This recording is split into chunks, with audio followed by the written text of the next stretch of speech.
shularning hurmatidan ularni ham gunohini kechirdim. Bilasizmi, bu hazakam gap emas bu. Qarangda.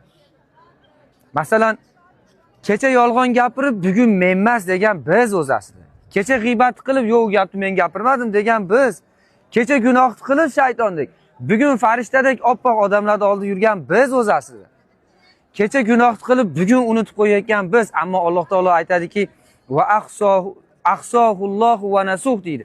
Sizlar gunoh qilib esinglardan chiqarib olasizlar, ammo biz hisoblab qo'yamiz. Kitoblar bitilgan, yozilyapti hammasi. Qiyomat kuni qarshingizdan chiqaradi, ammo imkoniyatni ham berib qo'yganda, kelib so'rang, o'sha yomonliklarni yaxshilikka aylantirib qo'yadi. Kim Allohga iymon keltirsa, qilgan gunohiga tavba qilsa, yomon ishlarini yaxshi ishlarga almashtirib qo'yadi.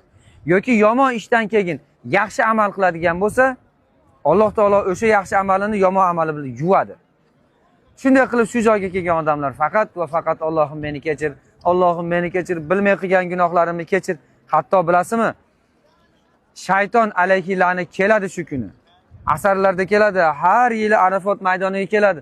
Alloh meni ham kechirib yuborarmikin? Ammo noumid. Kim noumid? Shayton shu joyda keladi. Shaytonga umid yo'q. 100 ta odamni qatl qilib turib 101-da Alloh meni kechirarmikin desa, albatta Alloh seni kechiradi. Tavba qilsang agar.